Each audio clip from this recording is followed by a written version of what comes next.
Ça fait plus d'un mois que ça dure et chaque année, c'est de pire en pire. C'est ici que les deux plus grands fleuves du pays, gonflés par les pluies diluviennes, se rejoignent. L'eau envahit tout dans cette région densément peuplée. Aujourd'hui, l'exception ne fait plus la règle. Depuis 10 à 15 ans, nous sommes confrontés à de nombreuses difficultés. L'eau perturbe toutes les communautés. La maison qui est derrière est à moi. Et depuis 4 ou 5 ans, l'eau nous a envahis fréquemment. Alors nous partons, puis nous revenons, puisque nous n'avons nulle part où aller. Avec plus de 2 millions de déplacés, l'état de Kogi est le plus durement touché. Les 68 centres d'accueil installés en urgence par le gouvernement sont saturés. Les infrastructures essentielles comme les écoles ou les hôpitaux tout simplement détruites, sans oublier les 60 000 hectares de terres agricoles totalement dévastées. Dans un pays où la malnutrition fait déjà des ravages, le nombre d'enfants pris en charge dans les centres spécialisés a augmenté de 24% en seulement un an. L'augmentation drastique que nous constatons partout dans le pays n'est pas seulement liée aux différents conflits qui frappent le Nigeria, mais aussi au changement climatique et aux inondations que nous connaissons. On estime à plus de 6 millions le nombre de personnes qui manqueront de nourriture dans les mois prochains, à quoi s'ajoutent les risques d'épidémie de choléra ou de paludisme dans le pays le plus peuplé d'Afrique. Et beaucoup redoutent que le pire soit à venir. Il est certain que les effets ne se feront sentir que l'année prochaine. Il y aura des pénuries alimentaires. Nous avons des personnes qui se sont évanouies et qui sont à l'hôpital. D'autres sont mortes parce qu'il n'y a rien à manger. Les autorités ne cessent d'alerter sur les risques imminents d'une crise humanitaire d'ampleur. Fatima Mohamed tient une petite épicerie dans le camp de réfugiés de Kiryandango dans le nord de l'Ouganda. Elle était propriétaire d'un magasin de vêtements à Khartoum avant que la guerre ne l'oblige à partir. Aujourd'hui, sa nouvelle boutique est constituée d'une structure faite de roseaux de papyrus et de bois usés, mais elle et sa famille doivent survivre. J'essaie de faire quelque chose, mais ici, il y a tous les réfugiés et il n'y a pas d'argent. Je leur donne des marchandises à crédit et j'attends pendant des semaines qu'ils me remboursent, mais certains ne le font pas. Fatima doit s'adapter à un nouveau mode de vie plus difficile que celui qu'elle menait à Khartoum. Elle n'a pas grand-chose à manger et n'a qu'une tente au-dessus de sa tête et de sa famille. Les Nations Unies affirment que l'ampleur de l'aide humanitaire nécessaire pour faire face à la crise des réfugiés soudanais est énorme et nécessite un effort concerté. Et comme rien ne laisse présager une fin prochaine de la guerre, l'ONU avertit que les personnes déplacées sont confrontées à la faim. Le HCR estime que près de 50 000 réfugiés soudanais sont arrivés en Ouganda depuis que la guerre a éclaté il y a plus d'un an, un pays où les ressources s'amenuisent. La réponse est basée sur le budget que les agences humanitaires ont planifié pour le début de l'année et peut-être que certaines ont atteint un financement qui soutient nos partenaires dans un court laps de temps, mais nous n'avons pas les ressources nécessaires. Aujourd'hui, les États-Unis fournissent quelques 7,5 millions de dollars pour soutenir l'action en faveur des réfugiés soudanais en Ouganda, mais le pays a besoin de 1,4 million de dollars cette année pour fournir des secours d'urgence à Fatima et aux milliers d'autres réfugiés qui continuent d'affluer.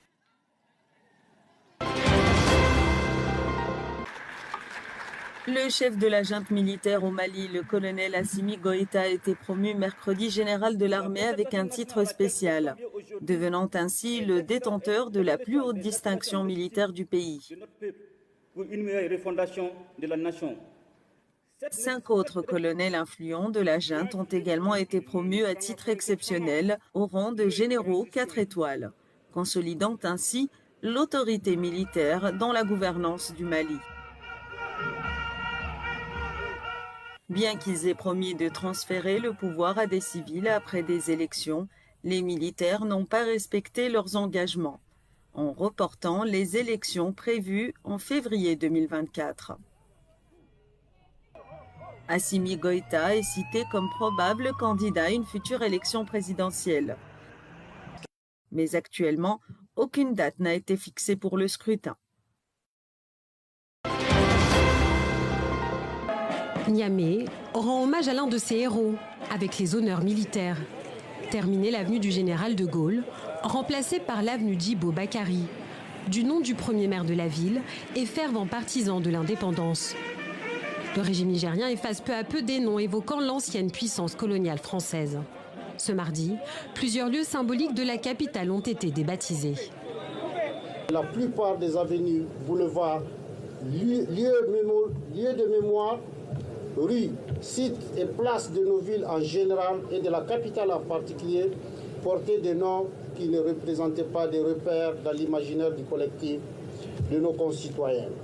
Désormais, nous allons promouvoir nos intérêts nationaux, revalorisant notre histoire et faire honneur à nos ancêtres. Niamey franchit une nouvelle étape dans sa rupture avec Paris.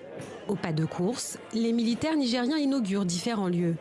Ici, une plaque à l'effigie du panafricaniste et ancien président du Burkina Faso, Thomas Sankara, remplace le portrait d'un explorateur français. La place de la francophonie est renommée place de l'Alliance des États du Sahel. Les membres de l'AES, Niger, Mali et Burkina Faso sont exclus de l'OIF depuis les coups d'État dans ces trois pays. Alors dans le public, l'initiative est saluée notamment par ce membre d'une ONG dirigée par le militant béninois Kémy Séba.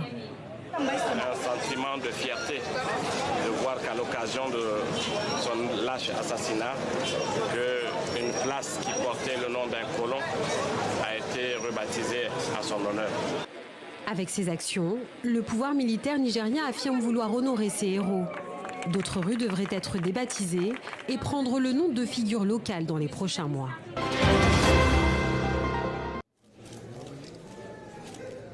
Au Mozambique, le parti au pouvoir, le Frelimo, domine les résultats partiels des élections générales du 9 octobre, se plaçant en tête dans les 11 provinces. Daniel Chapo, le candidat du Front de libération du Mozambique, est largement pressenti pour remporter l'élection présidentielle. Cependant, l'opposition conteste vigoureusement les résultats, dénonçant des irrégularités électorales et criant à l'injustice. Ces accusations ajoutent aux tensions politiques dans le pays où le Frelimo est souvent accusé de manipuler les résultats, des allégations que le parti a toujours niées.